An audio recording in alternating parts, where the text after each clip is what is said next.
Good morning student. आज हम पढ़ने वाले हैं अध्याय 7 कक्षा 9 विज्ञान का।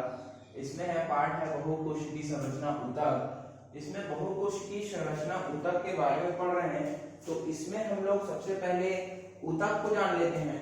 ऊतक में जंतु ऊतक और पादप ऊतक। तो जंतु ऊतक तो अभी नहीं पढ़ाया था मैं, जंतु ऊतक का डिटेल बाद में पढ़ेंगे। पहले पादप ऊतक को देखते हुए हम लोग उसके डायग्राम देखेंगे। तो विभाज्योतक और स्थायी ऊतक, ये पादप ऊतक को दो भाग में बांटा गया है। पादप ऊतक को दो भाग में बांटा गया है, विभाज्योतक और स्थायी ऊतक। तो विभाज्योतक जिनमें विभाजन होता है और स्थायी ऊतक जिनमें विभाजन की प्रक्रिया खत्म हो जाती है। ठीक है, ये पढ़े थे। विभेदन क्षमता इसमें आ जाती है, इसकी वजह से वह स्थायी ऊतक बन जाता है, यही पढ़े थे। विभाज्योतक को 3 पोजीशन के आधार पर 3 भागों में बांटा गया है, ये कंप्लीट हो गया था। स्थायी ऊतक में जब पहुंचते हैं तो स्थायी ऊतक के बारे में पढ़ेंगे। तो स्थायी ऊतक है सरल स्थायी ऊतक और जटिल स्थायी ऊतक। सरल स्थायी ऊतक और जटिल स्थायी ऊतक के बारे में जब पढ़ रहे हैं तो हम देखते हैं कि सरल स्थायी ऊतक जो है वो एक ही प्रकार के कोशिकाओं का समूह होता है।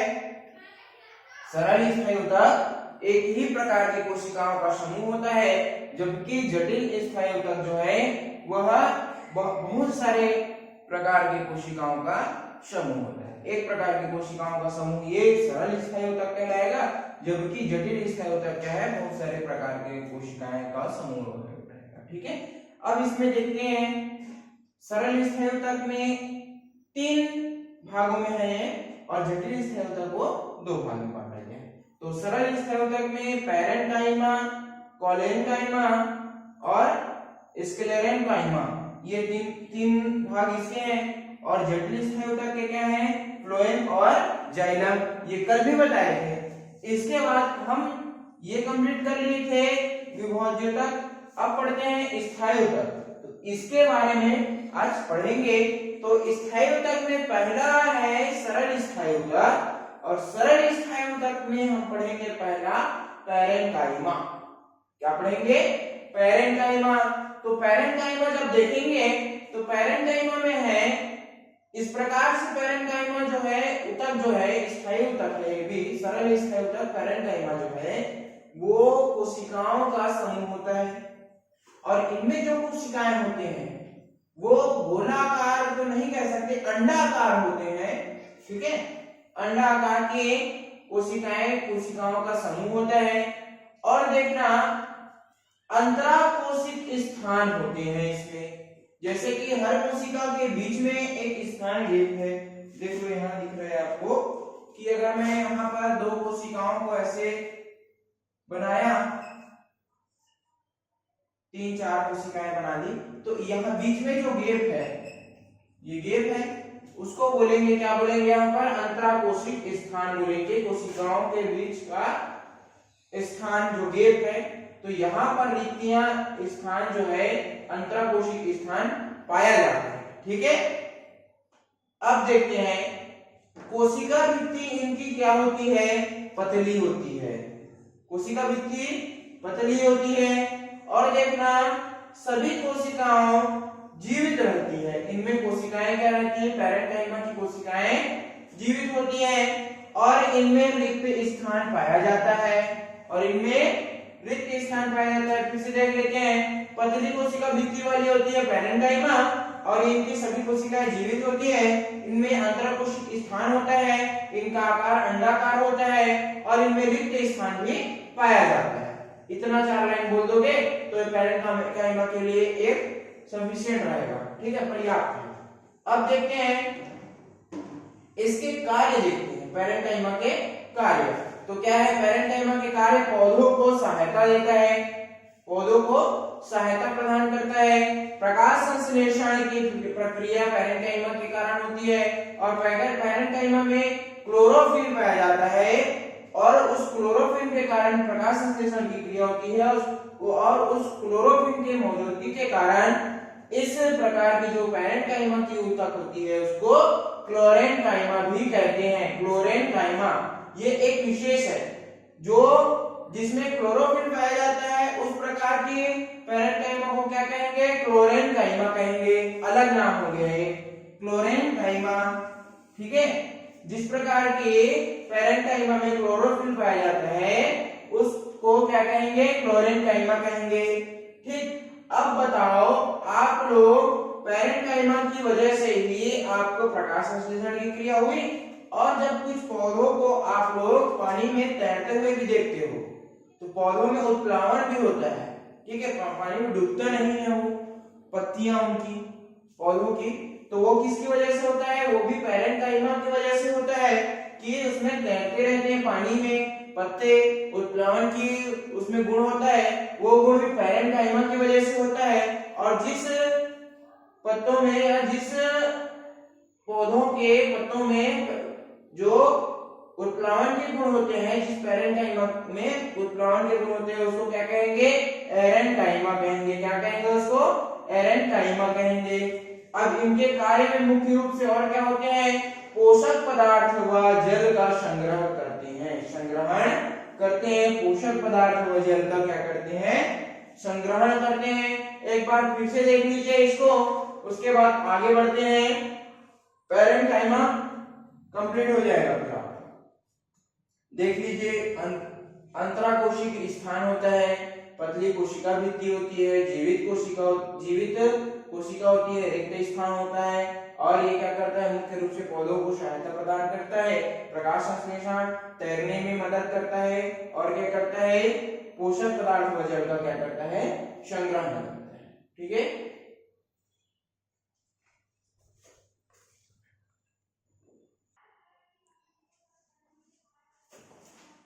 इसके बाद हम बात करेंगे क्लोरेनकाइमा।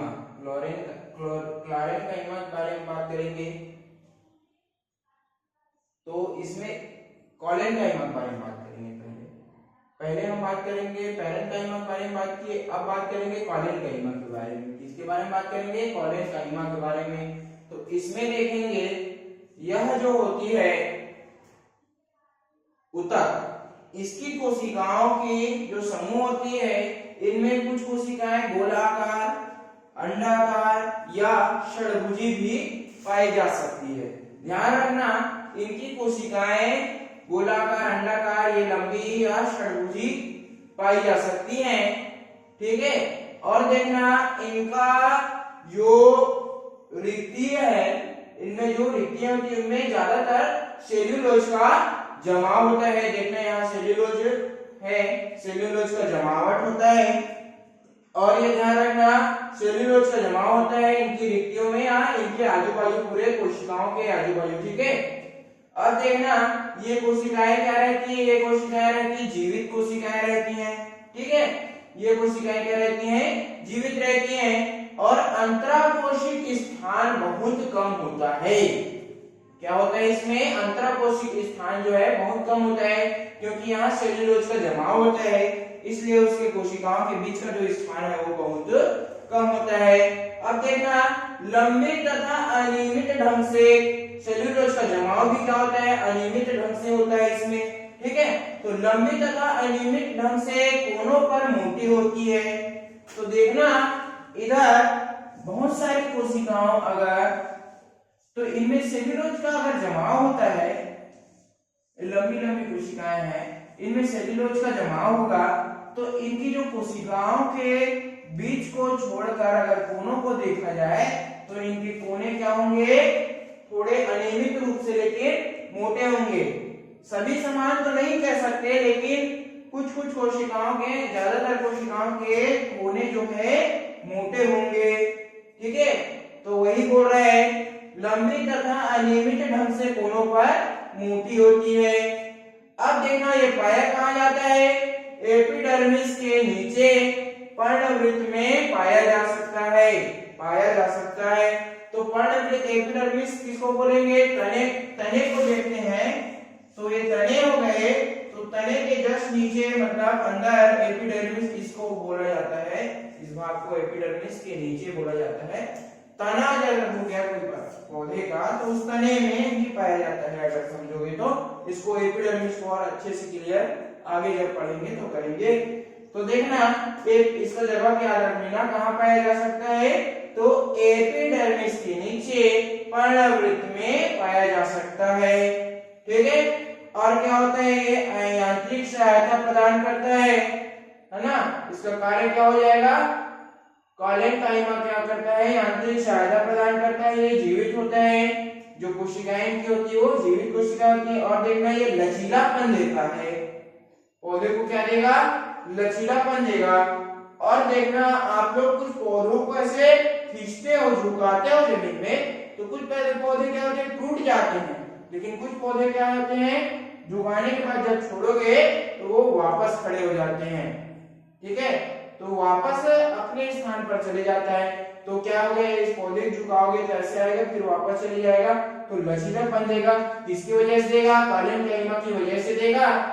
ठीक है, तो ये तनों को, जब इसमें तनों में पाया जाता है, इसलिए ये क्या करता है, लचीलापन देता है। ठीक है, ये कंप्लीट हुआ आपका कॉलेनकाइमा। इसके आगे अपन पढ़ेंगे।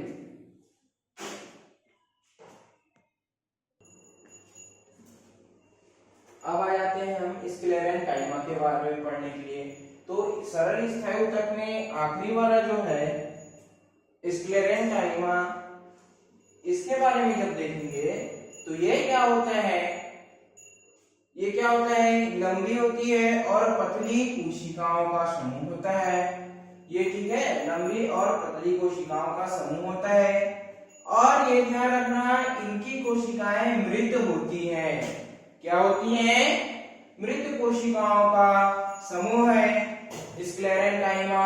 ठीक है, अब देखना इसमें क्या होती है, ये कहाँ पाई जाती है ये, और इसके बारे में जो इसमें पाए क्या जाते हैं और इनका कार्य क्या है, ये सब पढ़ेंगे। तो पहले पढ़ते हैं स्क्लेरेंकाइमा में इनका आकार जो होता है लंबी और पतली होती है। ठीक है, इनकी कोशिकाएं मृत होती हैं, मृत कोशिकाओं वाले होते हैं। और देखना भित्ति में लिग्निन का मोटा जमाव होता है, लिग्निन का मोटा जमाव होता है। किसका, लिग्निन।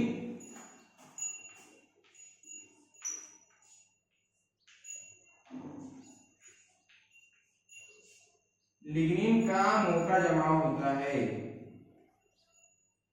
और ये लिग्निन जो है, इसका कोशिका भित्ति में लिग्निन का मोटा जमाव होता है।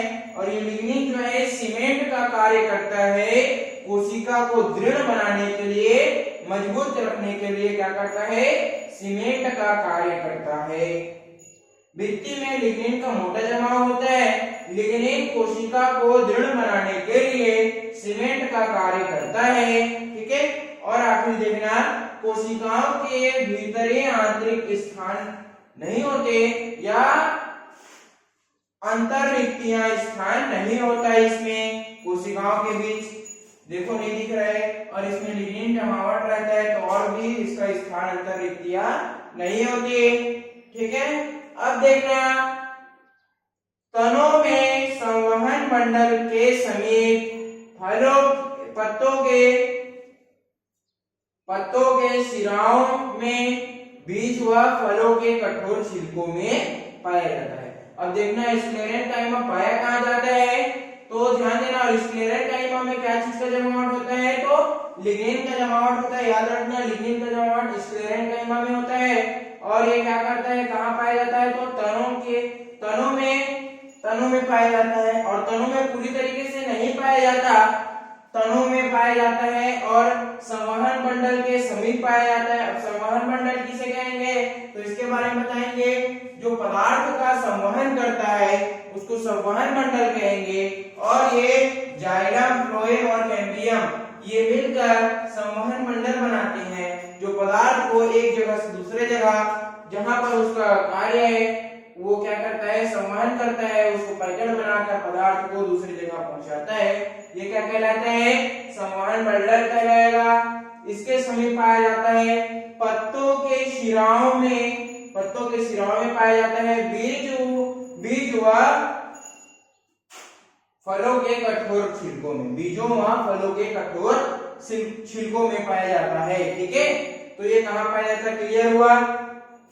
इसके कार्य में देखेंगे तो मजबूती तथा दृढ़ता देता है, मजबूती तथा दृढ़ता देता है, कठोरता देता है। ठीक है, तो ये हो गया। अब देखना नारियल के छिलके को देखे हो गया, तो नारियल का छिलका भी स्क्लेरेंकाइमा से ही बना होता है, इसमें भी स्क्लेरेंकाइमा पाया जाता है। देखिए वो आप नारियल का छिलका कितना मजबूत होता है। तो इसी चीज को पढ़ना है इसमें, और उसके बाद आपका जो इस सरल स्थायी ऊतक जो है कंप्लीट होता है।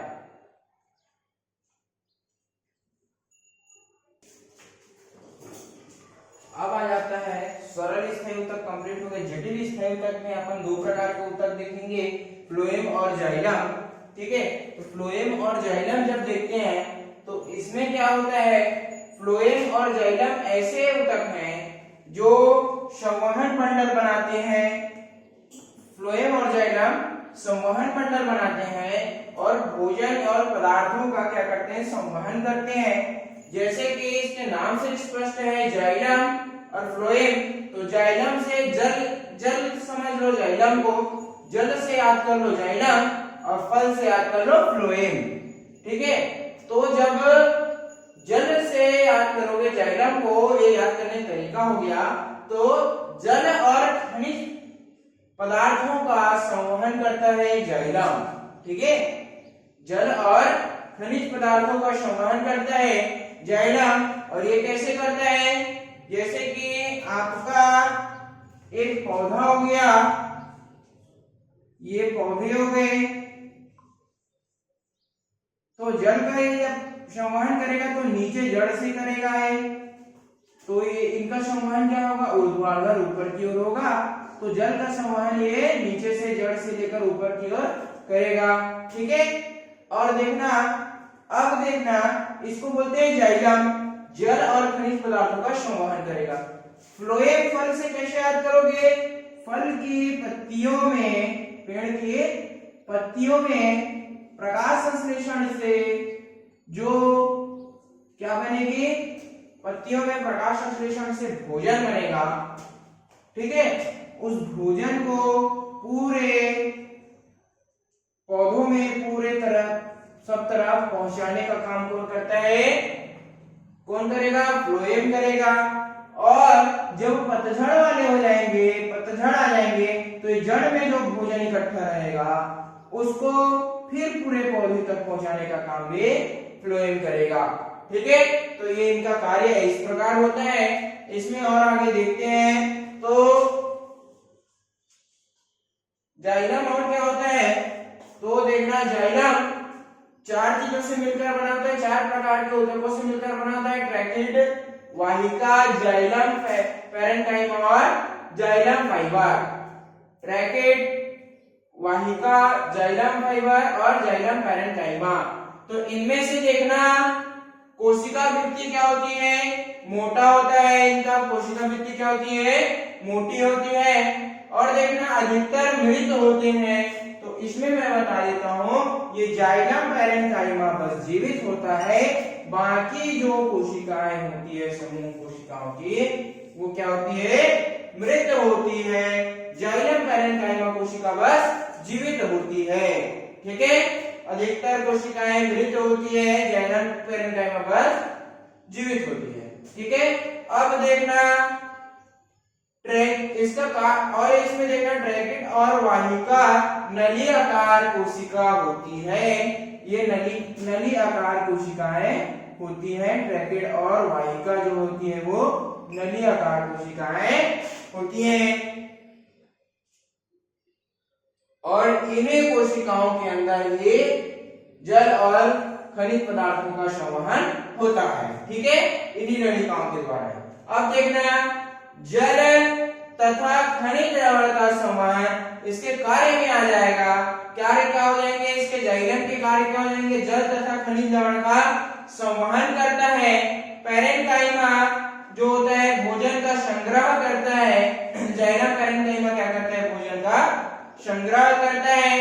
और क्या करता है, पार्श्वी संवहन में मदद करता है। अब पार्श्वी संवहन ये जैसे कि पेड़ के पत्तों पौधों के जो ये पार्श्व होते हैं, पार्श्व साइड साइड का, तो ऊष्मीय संवहन में मदद करता है। और फाइबर जो है, जाइलम फाइबर जो है यांत्रिक सहायता प्रदान करता है। ठीक है, पौधों को यांत्रिक सहायता प्रदान करता है। अब देखते हैं फ्लोएम के बारे में। तो फ्लोएम में भी ऐसी 4-5 लाइन पढ़ लेते हैं। ये भी 4 चीजों से, 4 प्रकार की कोशिकाओं से मिलकर बना होता है। चलनी नलिकाएं, ठीक है, साथी कोशिका, फ्लोएम फाइबर और फ्लोएम पैरेन्काइमा। ठीक है, तो इसमें भी 4 प्रकार के होते हैं। ये अधिकतर क्या होते हैं, जीवित होते हैं। ये भस्मरहित होता है।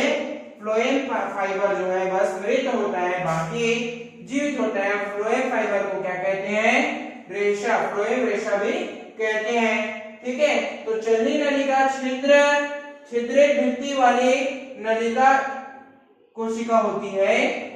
जो चलनी नलिका है छिद्रित भित्ति वाली नलिका कोशिका होती है। और ये क्या करती है, यही भोजन का संवहन करती है। साथी कोशिका इसका मदद करती है। और पैरेन्काइमा क्या करता है, संग्रह करता है भोजन को। ठीक है, तो भोजन का संवहन इसका क्या हो गया, मुख्य कार्य हो गया। फ्लोएम का क्या मुख्य कार्य हो गया, चलनी नलिका और साथी कोशिका में की सहायता से भोजन का संवहन करती है। और भोजन का संवहन करना ही इसका मुख्य कार्य हो गया। ठीक है, यही चीज पढ़ना है आपको जाइलम और फ्लोएम के बारे में। और यहाँ पर आपका ये ऊतक जो है, ऊतक के अंदर पादप ऊतक जो है उसका पूरा जो डायग्राम है कंप्लीट होता है।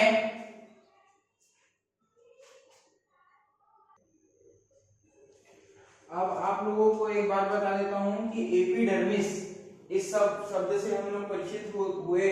तो इसमें देखते हैं एपिडर्मिस जो होता है पौधों की पत्तों को जो छीलते हैं, जो पौधों की पत्तियां होती है, जैसे पत्ती है पौधे की, ये पत्ती हो गई।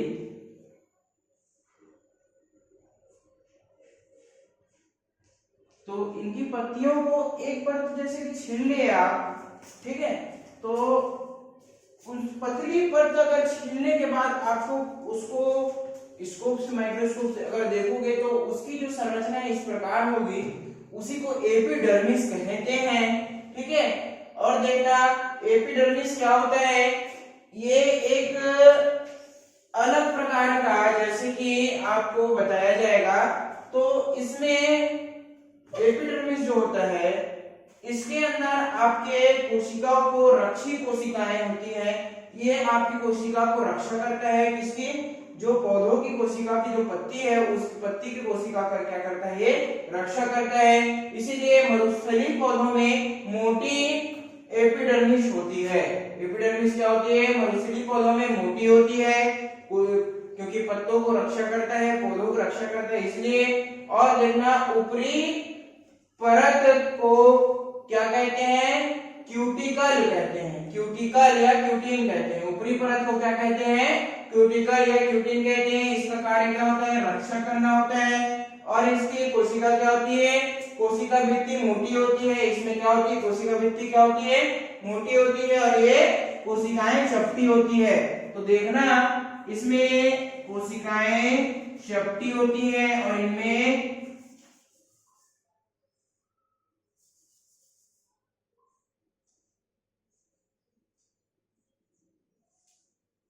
कोशिका भित्ति मोटी और इनकी कोशिकाएं क्या होती है, चपटी होती हैं।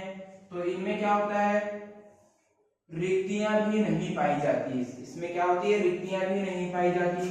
ठीक है, ये हो गया क्लियर। और इनकी मोटी भित्ति होती है, कोशिका भित्ति क्या होती है, इनकी मोटी होती है। और इनका कार्य क्या होता है, रक्षा करना होता है।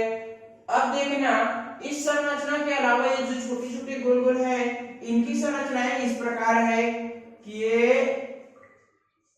ऐसे, तो इस प्रकार से होती है इनकी संरचना। ये जो छोटे छोटे जो दिख रहे हैं, इनमें इस प्रकार की संरचना देखेंगे। इसको जूम करके देखोगे आप, जैसे कि देख रहे हो तो इस प्रकार दिखेगा।